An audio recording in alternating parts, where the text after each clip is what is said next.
தமிழ்நாடு அரசு இந்து சமய அறநிலைத்துறை திருச்சிராப்பள்ளி மாவட்டம் ஸ்ரீரங்க வட்டம் ஸ்ரீரங்கம் அருள்மிகு அரங்கநாதர் சுவாமி திருக்கோயில்ல அதன் உப கோயில்ல இருக்கக்கூடிய காலி பணியிடங்களை நிரப்பும் பட்சத்துல இப்ப வேலை வாய்ப்புன்னு அறிவிச்சிருக்காங்க. இதுக்கு யாரெல்லாம் விண்ணப்பிக்கலாம், எப்படி விண்ணப்பிக்கலாம் அப்படிங்கறத பாக்கலாம். மொத்தமா இதுல எத்தனை காலி பணியிடங்கள் இருக்கு அப்படின்னா 31 காலி பணியிடங்கள் இருக்கு. இப்போ என்ன வேலைக்கான அறிவிப்பை இவங்க விட்டுருக்காங்க அப்படின்னா, இளநிலை உதவியாளர், கூர்க்கா, திருவழகு, கால்நடை பராமரிப்பாளர், சன்னதி உடல், வீரவண்டி, சேமக்களம் வாத்தியங்கள், தாயார் சன்னதி வாத்தியங்கள், உதவி யானை பாகன், சலவையாளர் மற்றும் கூட்டுபவர் இந்த பணியிடங்களை நிரப்பும் பட்சத்துல இப்ப வேலை வாய்ப்புன்னு அறிவிச்சிருக்காங்க. இதுக்கு எப்படி விண்ணப்பிக்க முடியும் அப்படின்னா தபால் மூலியமா தான் இதற்கு விண்ணப்பிக்க முடியும் அப்படிங்கிற மாதிரி சொல்லியிருக்காங்க. அதுக்கு முன்னாடி ஒரு இணையதளம் கொடுத்திருப்பாங்க. அந்த இணையதளத்துல போய் நீங்க விண்ணப்பத்தை பதிவிறக்கம் செஞ்சுக்கணும். அந்த விண்ணப்பத்தை பதிவிறக்கம் செஞ்சதுக்கு அப்புறமா அந்த விண்ணப்பத்தை நீங்க என்ன பண்ணணும்னா பூர்த்தி செஞ்சிடணும்.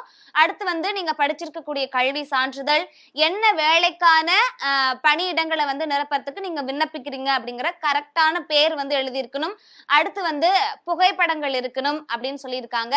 இதெல்லாம் கரெக்டா நீங்க என்ன பண்ணணும்னா பூர்த்தி செஞ்சதுக்கு அப்புறமா உங்களுடைய சான்றிதழ்லாம் அதுல அட்டாச் பண்ணி இந்த தபால் அட்ரஸ்க்கு நீங்க அனுப்பி வைக்கணும் அப்படிங்கிற மாதிரி சொல்லியிருக்காங்க. அதனுடைய முகவரியும் அந்த இணையதளத்தையும் நாங்க கீழே கொடுக்கிறோம். நீங்க தாராளமா அதை பயன்படுத்திக்க பாருங்க. பணி நியமனம் எங்க அப்படின்னா இது திருச்சியில தான் போட்டிருக்காங்க. இப்போ அந்த பணியிடங்கள்ல நீங்க விண்ணப்பிக்க விரும்புறீங்க, உங்களுடைய கல்வி தகுதி என்னவா இருக்கும் அப்படிங்கறத பார்க்கலாம். ஃபர்ஸ்ட்ல இருக்கக்கூடியது என்ன அப்படின்னா இளநிலை உதவியாளர். இதுக்கு நீங்க ஜஸ்ட் நீங்க 10th முடிச்சிருந்தா போதும், தாராளமா விண்ணப்பிக்கலாம் அப்படிங்கிற மாதிரி சொல்லியிருக்காங்க. அடுத்து என்ன அப்படின்னா குர்கா.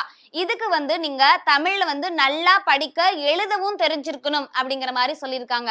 அடுத்து திருவழகு. இந்த வேலைக்கு நீங்க விண்ணப்பிக்கிறீங்க அப்படின்னா இதுக்குமே தமிழ்ல நல்லா படிக்க தெரிஞ்சிருக்கணும், அதே மாதிரி எழுதவும் தெரிஞ்சிருக்கணும் அப்படிங்கிற மாதிரி சொல்லியிருக்காங்க.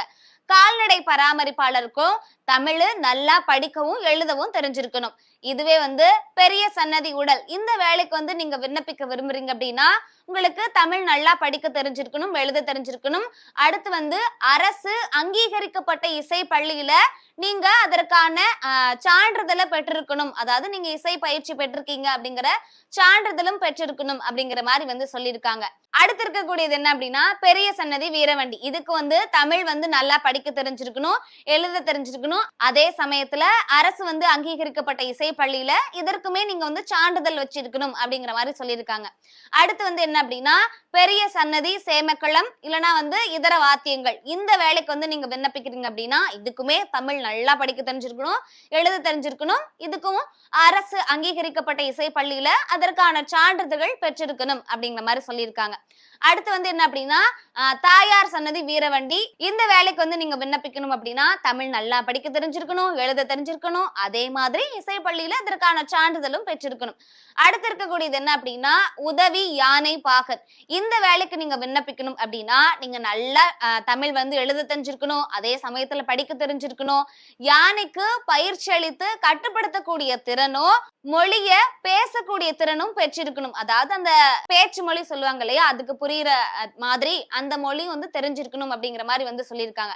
அடுத்து என்ன அப்படின்னா சலவையாளர். இதுக்குமே தமிழ்ல நல்லா படிக்க தெரிஞ்சிருக்கணும், எழுத தெரிஞ்சிருக்கணும் அப்படிங்கிற மாதிரி சொல்லியிருக்காங்க. லாஸ்டா இருக்கக்கூடியது என்ன அப்படின்னா கூட்டுபவர். இதுக்குமே தமிழ் நல்லா எழுத படிக்க தெரிஞ்சிருக்கணும். அதே சமயத்துல இப்போ நம்ம பார்த்தோம் அப்படின்னா எல்லா இதுலயுமே என்ன சொல்லியிருக்காங்க அப்படின்னா தமிழ் நல்லா எழுத தெரிஞ்சிருக்கணும், படிக்க தெரிஞ்சிருக்கணும் அப்படிங்கிற மாதிரி எல்லா வேலைக்குமே சொல்லியிருக்காங்க. அப்போ யாரெல்லாம் தமிழ் நல்லா எனக்கு தெரியும்பா, எனக்கு நல்லா எழுதுவேன், நல்லா படிப்பேன் அப்படிங்கிறவங்க தாராளமா இந்த ஒரு வேலை வாய்ப்புனா பயன்படுத்திக்கலாம். இந்த வேலைக்கெல்லாம் நீங்க விண்ணப்பிக்கிறீங்க அப்படின்னா உங்களுடைய மாத வருமானம் என்னவா இருக்கும் அப்படிங்கிறத பார்க்கலாம். உதாரணத்துக்கு இப்ப நீங்க இளநிலை உதவியாளருக்கு விண்ணப்பிக்கிறீங்க அப்படின்னா ஸ்டார்டிங்ல 18,500 ரூபாயிலிருந்து 58,600 ரூபாய் வரைக்கும் இருக்கலாம். அடுத்து கூர்கா வேலைக்கு நீங்க விண்ணப்பிக்கிறீங்க அப்படின்னா 15,900 ரூபாயிலிருந்து 50,400 ரூபாய் வரைக்கும் இருக்கலாம். இல்ல நான் திருவழகு வேலைக்கு விண்ணப்பிக்கிறேன் அப்படின்னா 15,900 ரூபாயிலிருந்து 50,400 ரூபாய் வரைக்கும் இருக்கலாம். கால்நடை பராமரிப்பாளருக்கு நீங்க விண்ணப்பிச்சிருந்தீங்க அப்படின்னா அதுவே 15,900 ரூபாயிலிருந்து 50,400 ரூபாய் வரைக்கும் இருக்கலாம் அப்படிங்கிற மாதிரி சொல்லியிருக்காங்க. இப்போ அடுத்து இந்த பெரிய சன்னதி உடல் இருக்கு இல்லையா, இந்த வேலைக்கு நீங்க விண்ணப்பிச்சிருந்தீங்க அப்படின்னா மாத வருமானம் வந்து 18,500 ரூபாயிலிருந்து 58,600 ரூபாய் வரைக்கும் இருக்கலாம் அப்படிங்கிற மாதிரி சொல்லியிருக்காங்க.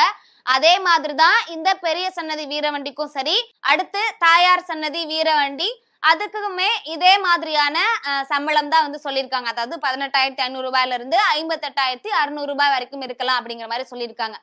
இதுவே இந்த உதவி யானை பாக்குன்னு சொன்னாங்க இல்லையா, அந்த வேலைக்கு வந்து நீங்க விண்ணப்பிக்கிறீங்க அப்படின்னா 11,600 ரூபாயில இருந்து 36,800 ரூபாய் வரைக்கும் இருக்கலாம் அப்படிங்கிற மாதிரி சொல்லியிருக்காங்க. அதே சம்பளம் தான் சலவையாளர் வேலைக்கும். அடுத்து வந்து நீங்க கூட்டுபவர் இந்த வேலைக்கு வந்து நீங்க விண்ணப்பிக்கிறீங்க அப்படின்னா 10,000 இருந்து 31,500 ரூபாய் வரைக்கும் இருக்கலாம் அப்படிங்கிற மாதிரி வந்து சொல்லியிருக்காங்க. சரி, இதுக்கு எப்படிப்பா ஆட்கள் எடுத்துப்பாங்க, ஏதாவது எழுத்துப்பூர்வமான தேர்வுகள் இருக்கு அப்படின்னா நேர்காணலுக்கான அழைப்புகள் விடுக்கப்படும் அப்படிங்கிற மாதிரி சொல்லியிருக்காங்க. அந்த நேர்காணல்ல நீங்க தேர்வாயிட்டீங்க அப்படின்னா உங்களுடைய பணிக்கு வந்து எடுத்துப்பாங்க.